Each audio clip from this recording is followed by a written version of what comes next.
নমস্কার বন্ধুরা, দিতির রান্নাঘর উইথ ব্লগ চ্যানেলে আপনাদের প্রত্যেককে স্বাগত। আজকে গণেশ চতুর্থী, তো আজকে একদম নিরামিষভাবে ঠাকুরের ভোগের খিচুড়ির রান্নাটা দেখাবো। চলুন শুরু করি। আমি প্রথমেই কড়াই বসিয়ে দিয়েছি আর গ্যাসের ফ্লেমটাকেও অন করে দিয়েছি। এবার আমি শুকনো কড়াইতে আগে মুগ ডালটা ভেজে নেব। দেখুন, আমি এই কৌটোটা আমার এই চালের পাত্রের এটা মেপে আমি 1.5 কাপ ডাল দিচ্ছি।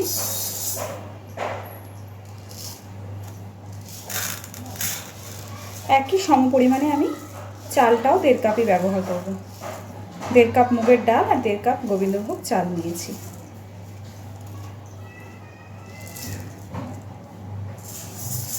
এবার ডালটাকে শুকনো কড়াইতে খুব সুন্দর করে ভেজে নেব।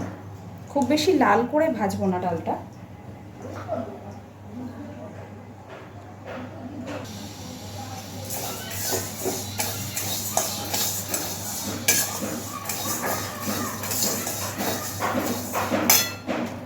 একই মাপে আমি এখানে 1.5 কাপ গোবিন্দভোগ চালও নিয়ে নিয়েছি। চালটাকে ধুয়ে নেব।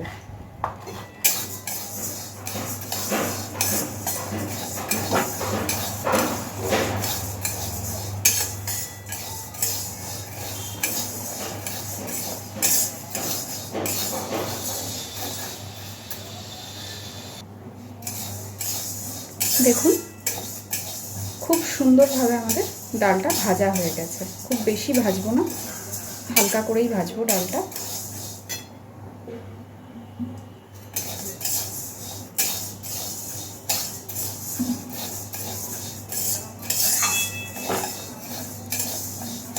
এবার আমি গ্যাসের ফ্লেমটাকে অফ করে দিয়ে চাল আর ডালটা আলাদা আলাদাভাবেই খুব সুন্দর করে ধুয়ে নেব। এবার দেখুন, আমি আলাদা আর একটা পাত্রের মধ্যে গরম জল বসিয়েছি, জল গরম হতে বসিয়েছি। খিচুড়িটা আমি এই পাত্রেই বসাবো। এর মধ্যে আমি আরও কিছুটা জল দিয়ে দিচ্ছি।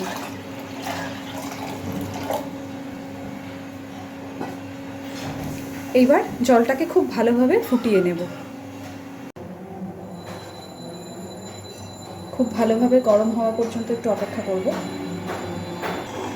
দেখুন, আমার কিন্তু জলটা খুব ভালোভাবে ফুটে গেছে, টকবক করে ফুটতে শুরু করেছে। এবার আমি ভেজে ধুয়ে রাখা ডালটা এই গরম জলের মধ্যে দিয়ে দিচ্ছি।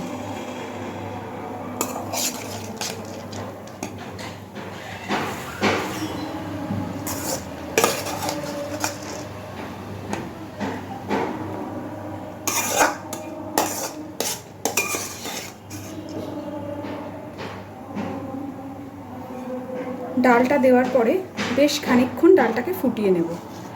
ডালটা যখন 50% সিদ্ধ হয়ে আসবে সেই সময় আমরা চালটা অ্যাড করব।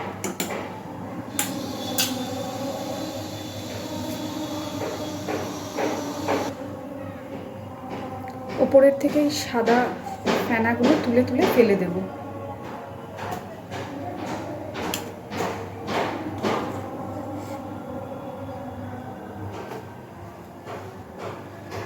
নিরামিষ ভোগের খিচুড়ি তো বাড়িতে আমরা সবাই করি,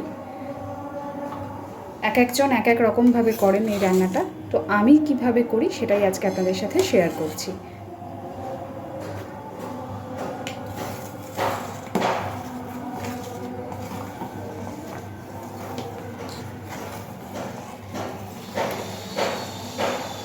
খুব সিম্পল আর খুব সহজভাবে আজকের এই নিরামিষ ভোগের খিচুড়ি রান্নাটার রেসিপিটা আপনাদের কেমন লাগলো সেটা কিন্তু আমাকে কমেন্টে জানাতে ভুলবেন না।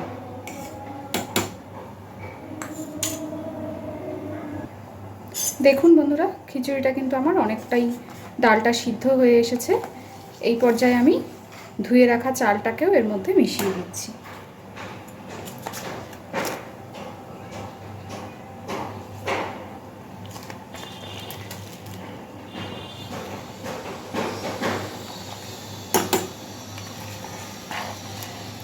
খিচুড়িতে চাল আর ডালের পরিমাণটা যদি সমপরিমাণ হয় তাহলে কিন্তু খিচুড়ি খেতে একটু বেশিই টেস্ট হয়। তো আমি চালটাও এবার মিশিয়ে দিলাম।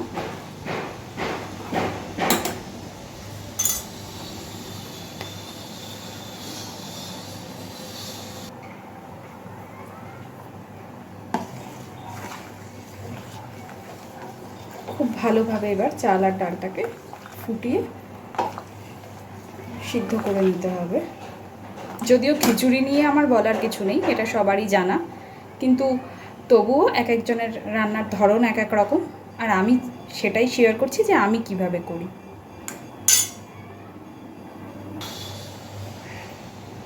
এই পর্যায়ে আমি এর মধ্যে কয়েকটা চেরা কাঁচা লঙ্কাও দিয়ে দিচ্ছি।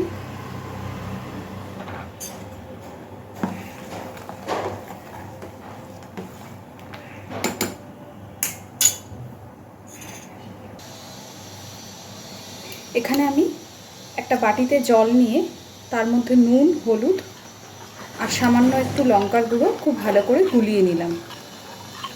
হলুদ নর্মালি খিচুড়ির মধ্যে দিলে একটু দলা পাকিয়ে যায় মাঝে মাঝে, তাই আমি জলে গুলেই ব্যবহার করছি।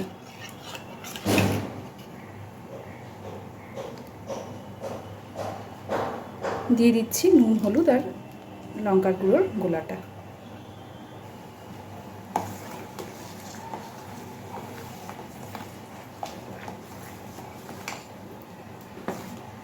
এবার শুধু সবটা সিদ্ধ হওয়ার পালা।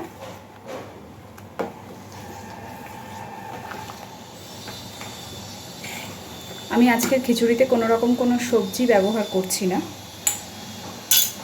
আপনারা কিন্তু চাইলে এর মধ্যে আলু, ফুলকপি, গাজর ভেজে ভেজে দিয়ে দিতেই পারেন।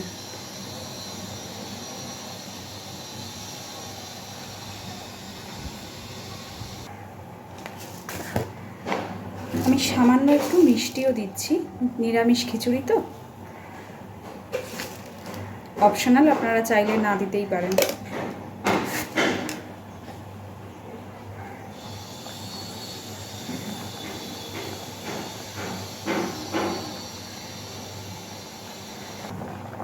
দেখুন বন্ধুরা, আমাদের চাল ডাল সব খুব সুন্দরভাবে সিদ্ধ হয়ে গেছে। এবার খিচুড়িটাতে ফোড়ন দিতে হবে, তো আমি ওই জন্য খিচুড়িটাকে এই পাত্রটা নামিয়ে গ্যাসে কড়াই বসিয়ে দেব।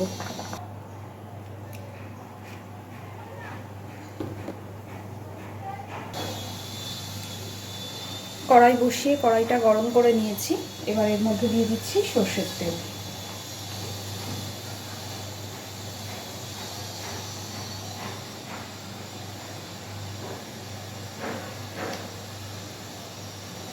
তেলটাকে খুব ভালোভাবে গরম করে নিতে হবে।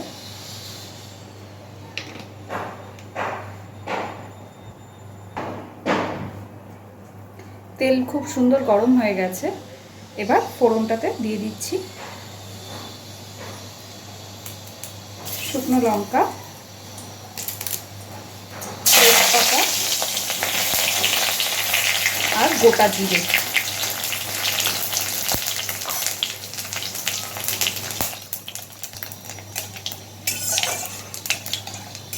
খুব সুন্দর গন্ধ বেরোতে, ফোড়ন থেকে খুব সুন্দর গন্ধ বেরোচ্ছে।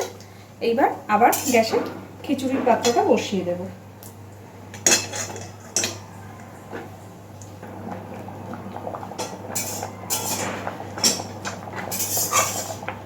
ফোড়নটা এবার খিচুড়ির মধ্যে ঢেলে দিচ্ছি।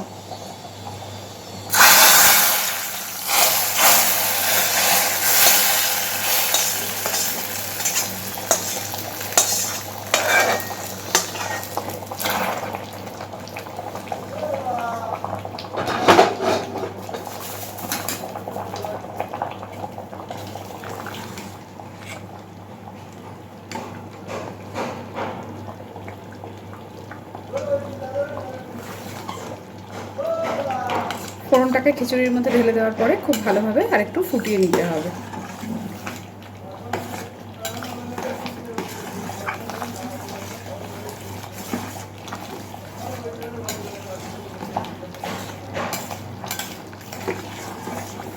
এই সময় ঘন ঘন খিচুড়িটা নাড়বো যাতে তলায় লেগে না যায়।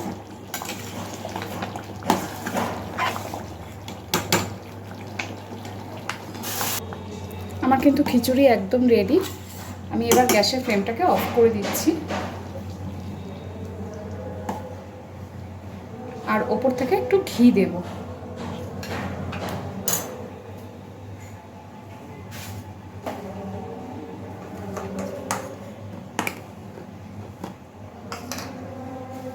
যেহেতু নিরামিষ খিচুড়ি তাই ঘিটা একটু দরা জাতেই দিলে ভালো হয়।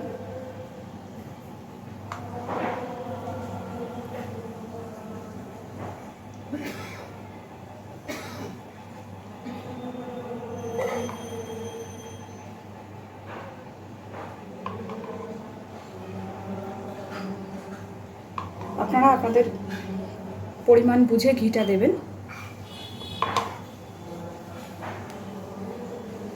এবার আমি কিছুক্ষণ খিচুড়িটা ঢাকা দিয়ে রেখে দেব।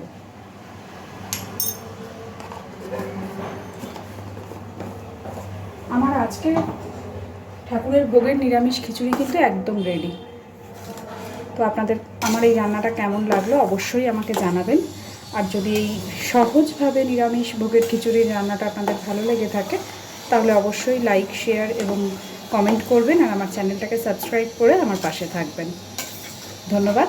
আজকের মতো টাটা।